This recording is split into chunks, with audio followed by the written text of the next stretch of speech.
I manage a team of employees in a very specialized industry. The employees are hired on 2-year contracts that are mostly automatically renewed. Salaries are fixed for the duration of the contract, but raises are negotiated at time of renewal. There are no non-competes.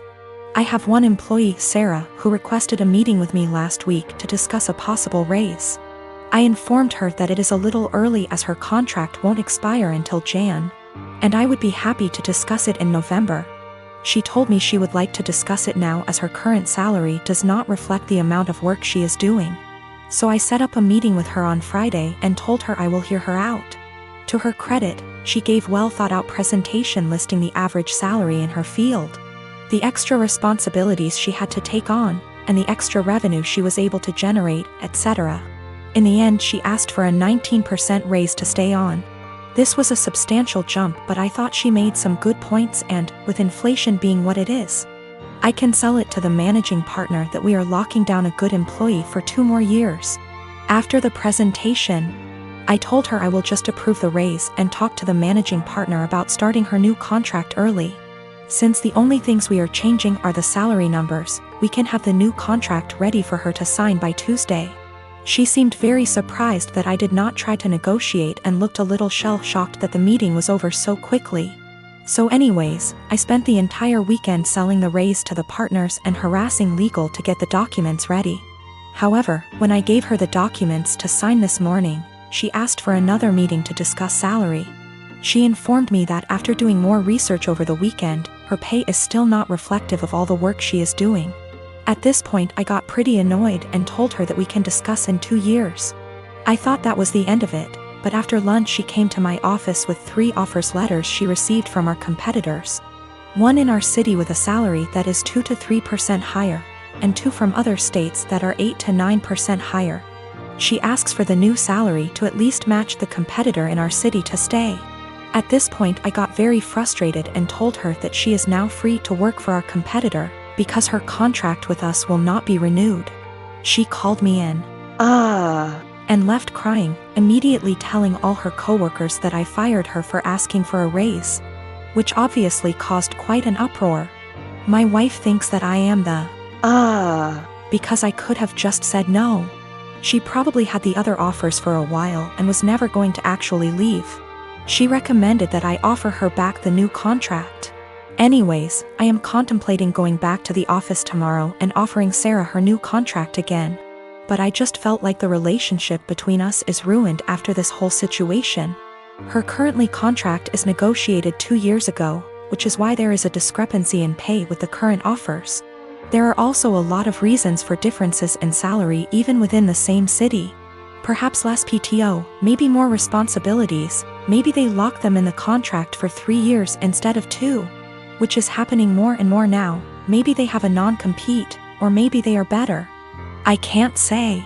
Her contract expires Jan, so she has plenty of time left at the company if she wants to finish out.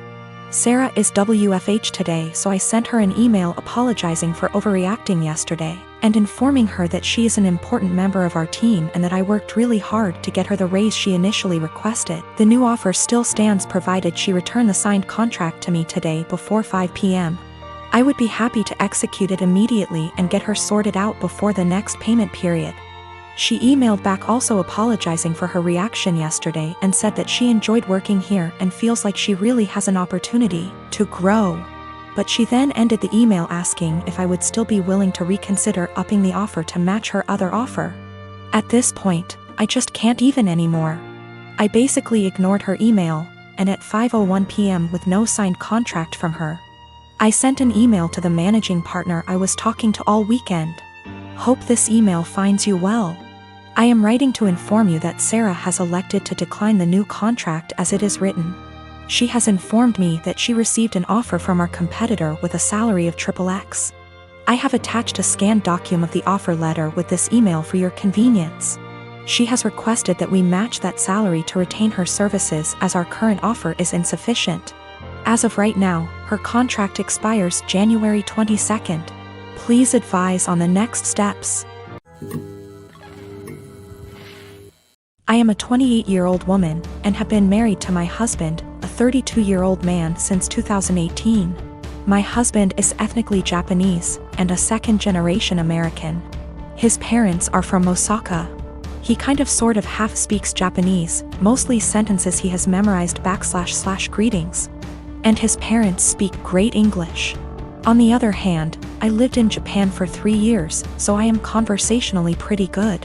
I have studied hard to get to the level I'm at, and I have passed level 2 of the Japanese language proficiency test. Not great, but not bad. Lately, my husband is super into me calling him Goshijin-sama, which can be translated to my honored husband. It's extremely unusual to call your own husband this, as it is usually reserved for other people's husbands as a respectful term. But it's kind of an anime / Japanese geek culture thing. I was okay with it in private because it makes him happy. Last week went to his parents' house for dinner, and on the way over he asked if I could call him Goshijin-sama all evening. I immediately shot his idea down with a firm no, because that would be super embarrassing. His parents are native Japanese speakers in their 60s. I'm not going to subject them to what you'd pay a waitress in a maid cafe $20 for a cup of coffee to call you. To be honest, I don't think my husband really gets how the phrase is properly used, despite his insistence. He kept trying to convince me, reminding me that he is Japanese and knows what is proper. Despite the fact that I speak better Japanese than him, but I was having none of it. I just shut down and tuned him out. We got there, and sometime into the night I called his name to ask if he wanted a drink. Despite him being in hearing range, he ignored me. I said it again, and this time he looked at me, gave me this pleading shrug, and then turned back to the TV. I didn't get him a drink and just got myself one. A while later, I said his name again, and he audibly sighed. He told me that he wanted me to call him what I call him at home. To which I responded I would most certainly not be calling him what I call him at home. This was all in front of his parents, by the way. On the car drive home, I told him that I wasn't going to call him Goshijin-sama anymore because he can't draw the line between fun playful couple stuff and his parents. He has sulked for the past week and I don't even know what to do. Normally I would not even consider the possibility that I was wrong here, but he's normally a very rational, reasonable, and respectful person. I feel like I'm being gaslighted and don't know what to do. I have always been civil with my half-brother. We were close as kids, but he started to have an attitude at 13 and pretty much stopped being nice, and started messing with my things / making fun of me and doing pranks to annoy me / privacy, was gone with him coming into my room and taking my things. Whenever I complained, my stepmom would normalize his behavior and make excuses. My dad never really grounded him and thought that talking to him will get him to behave better. I'm currently in college. I live in a rented apartment and have car to help me get to the university or other places. The car isn't expensive or fancy at all. I saved up for it 2 years ago. I decided to have Christmas dinner with my family. It's the perfect opportunity to be with family since I haven't seen my dad in a while. I arrived at my dad's house and left my purse and my keys on the kitchen island after my stepmom told me to help with dinner. My half-brother started talking about my car in the kitchen while my stepmom was listening and asked if he could take it for a couple of hours to hang out with friends. I politely told him no. He threw a fit and brought up how I needed to relax and not worry, but my answer was still the same. While we were sitting at the dinner table, my half-brother got up, washed his hands, and I thought he went outside. I got busy talking to my dad, and after I got up to wash my hands I noticed my car keys weren't there. I went outside to ask him and neither he nor my car were there. I lost it. I started calling his phone, but he hung up on me several times. I was furious. I told my dad I'd call the police if he didn't come back with the car. My stepmom jumped to defend him and said I was being unreasonable to call the police. I called him one last time, then I called the police. My stepmom freaked out when my half-brother got picked up by the police. She told me to go explain the situation to the authorities, otherwise he'd spend the night in jail. But I refused, especially since I still hadn't got my car back.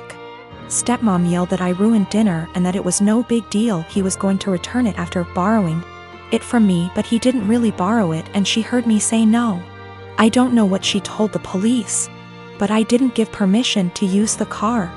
My stepmom's side of family are mad at me for doing this to my brother and hinted that I don't consider him family.